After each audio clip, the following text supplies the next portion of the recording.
बहुत समय पहले पहाड़ों और जंगलों के बीच बसे एक छोटे से गांव में आरव नाम का एक लड़का रहता था। आरव बहुत सीधा और अच्छा बच्चा था। वह सबकी मदद करता था, लेकिन उसमें एक बड़ी कमजोरी थी। उसे हर चीज से डर लगता था। अंधेरा देखते ही वह घबरा जाता, ऊंची आवाज सुनते ही छिप जाता।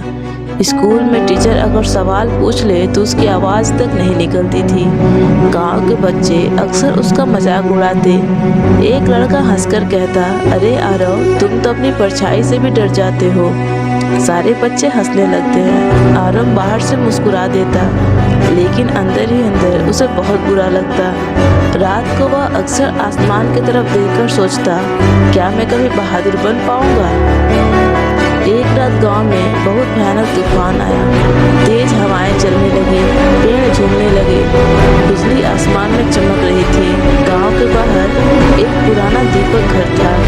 उसकी रोशनी रात में यात्रियों को रास्ता दिखाती थी, लेकिन उस तूफान में दीपक घर टूट गया और पूरा रास्ता अंधेरे में डूब गया। अगले दिन गांव में चिंता फैल गई। गांव के मुखिया ने कहा, अगर आज रात दीपक नहीं जला तो जंगल से आने वाले लोग रास्ता भटक जाएंगे। लेकिन समस्या ये थी कि दीपक घर जंगल के बीच था और उस जंगल को लोग अंधेरा जंगल कहते थे, क्योंकि रात में वहाँ अजीब आवाजें आती थी। कोई भी वहाँ जाने को तैयार नहीं था। सब डर गए। मुखिया ने पूछा, कौन जाएगा दीपक जलाने। पूरा गांव शांत हो गया। किसी ने नजरें नीचे कर ली, किसी ने बहाना बना दिया। तभी पीछे खड़ा छोटा आरव सब सुन रहा था। उसका दिल बहुत तेज धड़क रहा था। वह खुद भी डर रहा था, लेकिन तभी उसने कुछ देखा। बूढ़ा यात्री अपने छोटे बच्चे के साथ गांव के बाहर खड़ा था। बच्चा रो रहा था, पापा अब हम घर कैसे जाएंगे। ये सुनकर आरव को बहुत कुछ बदल गया। उसने धीरे से हाथ हिलाया और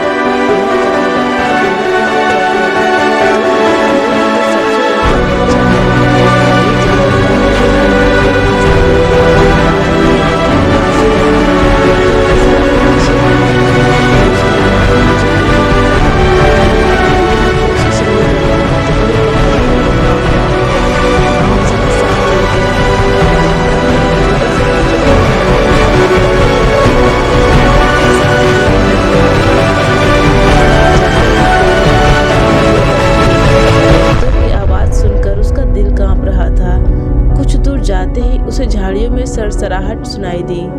कौन है? उसने डरते हुए पूछा। अचानक एक खरगोश बाहर कूदा। आरव ने राहत की सांस ली। वह खुद से बोला, डर हमेशा सच नहीं होता, और आगे बढ़ गया। जैसे जैसे रात बढ़ती गई, जंगल और डरावना लगने लगा। हवा तेज हो गई, दीपक की लौ कांपने लगी। अचानक जोरदार आवाज आई, धड़ाम। पास का पेड़ गिर गया। आरव डरकर पीछे हट गया। उसका मन हुआ वापस भाग जाए।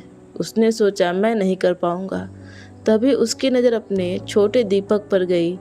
इतने बड़े अंधेरे में वो छोटी सी लौ अभी भी जल रही थी। आरव मुस्कुराया, बोला, ये दीपक पूरे जंगल को रोशन नहीं कर सकता, लेकिन मुझे अगला कदम दिखा सकता है।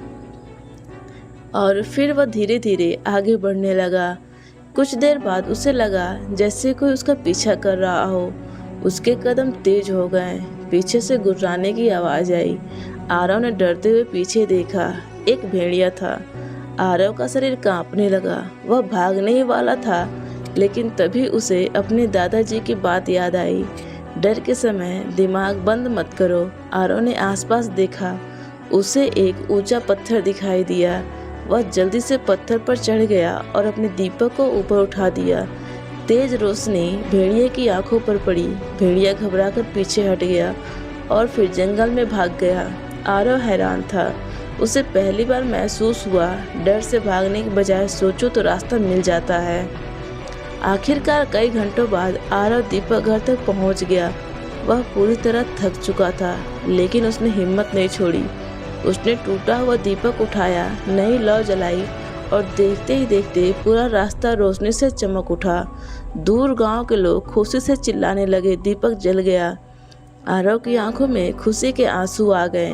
उसने आसमान की तरफ देखा और मुस्कुराया। जब आरव वापस गांव पहुंचा, इस बार कोई उसका मजाक नहीं उड़ा रहा था। सब लोग तालियां बजा रहे थे। मुखिया ने कहा, आज हमें समझ आया, बहादुरी का मतलब डर ना लगना नहीं है। बहादुरी का मतलब है डर लगने के बावजूद सही काम करना है। उस दिन के बाद आरव बदल गया। अब उसे कभी डर लगता था, लेकिन अब वह डर के कारण रुकता नहीं था और धीरे धीरे वही डरपोक लड़का पूरे गांव के लिए प्रेरणा बन गया। अगर आपका पहला कदम छोटा है तो कोई बात नहीं, क्योंकि छोटी रोशनी भी बड़े अंधेरे को हराना शुरू कर देती है। तो आपको हमारा ये स्टोरी कैसा लगा बच्चों, कमेंट करके ज़रूर बताइएगा।